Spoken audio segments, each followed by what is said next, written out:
Gusto mo ba ng pera? Gusto mo ng easy money? Merong bagong style ng scam yung mga scammer ngayon. Mas magandang malaman mo to kaysa mangyari sa'yo, kaysa naman ma-scam ka. Kasi ako na-scam ako eh. Bago mag New Year, na-scam pa ako. Ganito yung modus nila. Merong magchat-chat sa'yo sa WhatsApp. Kung may apps ka ng WhatsApp. Ganun kasi nangyari sa akin eh. Sa WhatsApp ako nang nakausap. Then, usap-usap kami sa WhatsApp. Tapos, sabi niya, di-discuss niya daw kung paano kumita, ganyan-ganyan. So, sinubukan ko. Isa sa dahilan kaya ni-replyan ko siya kasi nabasa ko yung Lazada. Familiar sa akin si Lazada, kaya naisip ko, baka nga taga Lazada to. So, ni-replyan ko. Ang naisip ko kapag scam to, manghihingitan ng pera sa akin. Hihingian ako ng pera. Pero ang nangyari, may pinagawa lang siya sa akin, may binigay na link. Sabi niya, i-like ko lang yung post dun sa Lazada, ilalay ko lang, tapos bibigyan niya ako ng pera pagkatapos, screenshot ko lang, send ko sa kanya, tapos magkakapera na ako. So sinubukan ko at binigyan niya nga ako ng pera. Binigay ko lang naman yung pangalan ko, edad ko, saka yung GCash number ko. At binigyan niya ako, pinadalhan niya ako sa GCash. Parang nangyari kasi, kinuha niya yung loob ko, na parang pinapatunayan niya na hindi sila scammer, wala siyang kukuning pera sa akin, siya pa yung magbibigay. Diba? Agad-agad binigyan niya akong pera, ganun lang yung ginawa, ganun lang ginawa namin, ganun lang yung transaction, may pera na ako, ganun kaganda yung scam na ginawa nila. At kung malalaman mo yung modus nila, yung style nila, pwede mo silang pagkaperahan eh. Kasi kapag wala ka pa talagang alam, makukuha nila yung loob mo. Kasi nga, magtitiwala ka sa kanila kasi binibigyan ka ng pera eh. Naglalay ka lang ng mga post sa Lazada, bibigyan ka ng pera. Saka hindi ka na masyadong magtatanong. Ba't ka pa magtatanong eh, binibigyan ka ng pera, di ba? So yun na nga, lumipat yung usapan namin from WhatsApp. Sinearch ko yung may pinasearch sa akin pangalan sa Telegram. Doon na namin tinuloy yung usapan sa Telegram. Parang ang dating may mga tao talaga na nagtatrabaho. Kasi yung isang tao nagtatrabaho sa WhatsApp, doon siya naghahanap ng mga tao, tapos ibang tao naman yung kakausapin ko sa Telegram na receptionist daw. Pero after ma-scam ako, naisip ko na baka isang tao lang yun. siguro mga 5 tao sila dito na nag-ooperate para manloko. Siguro kaya na ng 5 tao yun. So ang galing ng ginawa niya. From WhatsApp, parang ibang tao yung kausap ko. Pupunta kami ng Telegram, ibang tao yung kausap ko. Pero malay mo, isang tao lang yun, di ba? Tapos pinalalabas nila na maraming tao doon na nag-ooperate. So isipin ko malaking company to. Iniisip ko nga na ano siya tawag dito, parang middleman sila. So yung mga seller or mga merchant na nagbebenta sa Lazada ay naghahanap ng mga middleman na maghanap ng mga tao para magbabayad sila dun sa middleman. Tapos yung mga middleman naman ay maghahanap ng mga tao para i-like yung mga post nila para ma-boost, di ba? Ang galing.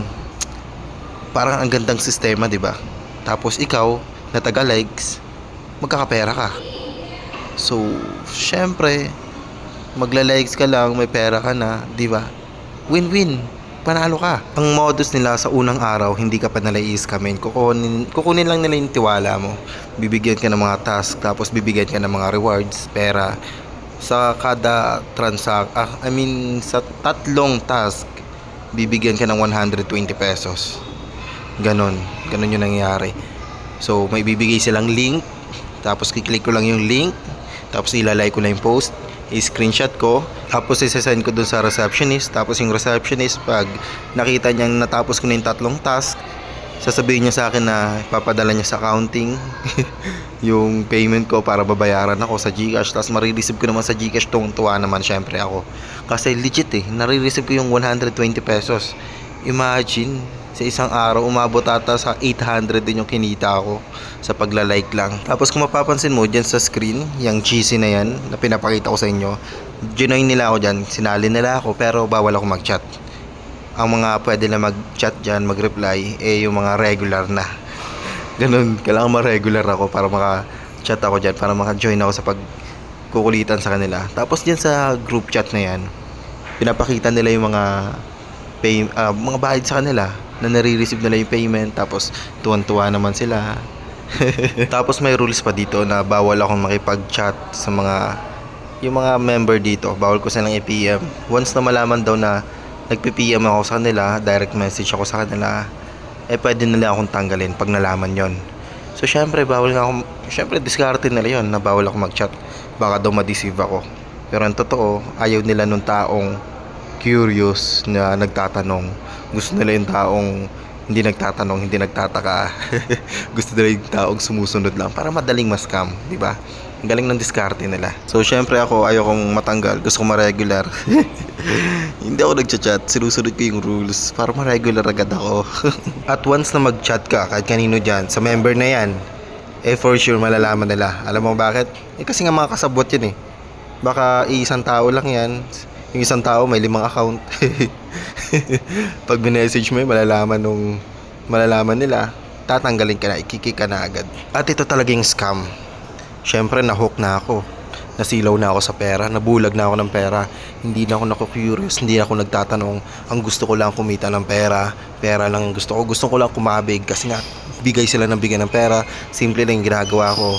Magla-like lang. Ito pa yung pinakang nakaka-hook talaga.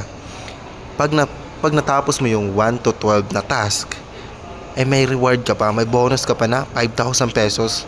Bro, saan ka nakakita ng ganyan? Sang trabaho, nagla-like ka lang, nasa bahay ka lang. Tapos pag natapos mo yung 12 na task, bibigyan ka ng 5,000. Bro, ilang trabaho na yung naranasan ko. Tapos dito, ganun lang yung gagawin mo, magkakaroon ka pa ng 5,000. Bro, saan ka nakakita ng company dito sa Philippines na Petex na nga yung ginagawa mo, may 5,000 ka pa sa isang araw?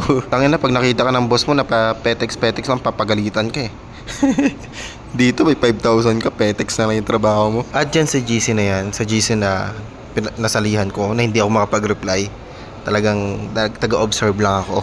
Napapansin ko dyan na hinahype nila yung yung 5,000 pesos na yan, na masayang-masaya sila. Tapos pinapakita nila yung mga na-earn nila na pera. Tapos ikaw naman, syempre, maiinggit ka. Sila kumikita, tapos ikaw hindi. Syempre, gagawin mo yung lahat na makakaya mo para lang magkaroon ka rin ng ganun.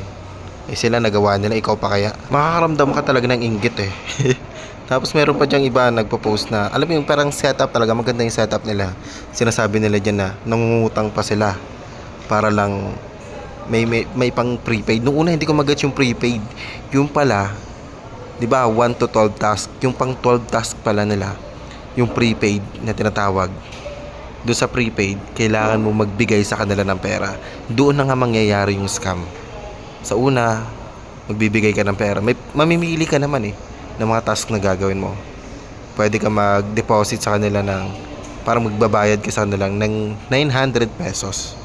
Yun yung pinili ko, pinakamura kasi yun, 900 pesos.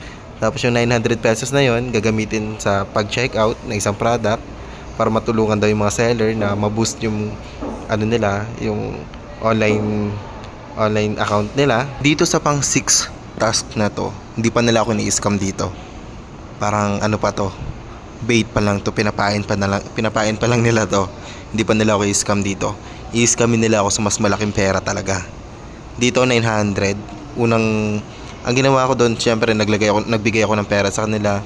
Gumawa ako ng account, parang online account doon sa kung anong platform ba yon. Ito yung website nila. Pinagawa pa kanila ako ng account dito. Tapos ayan, may password, username.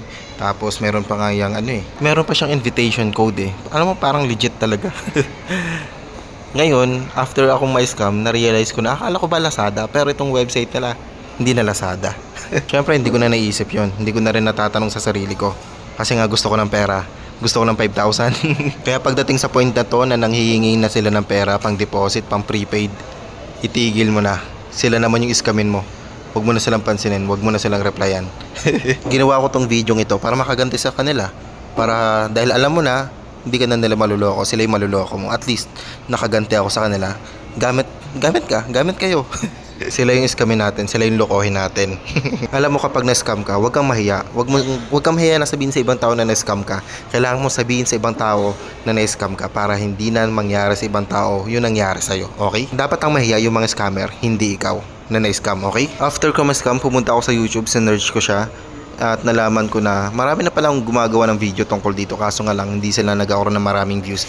Maraming taong hindi aware. Kaya share mo na lang tong video ito. Hindi ibig sabihin na na-scam ka, hayaan mo na lang din yung ibang tao na may scam. Yun lang naman, peace out.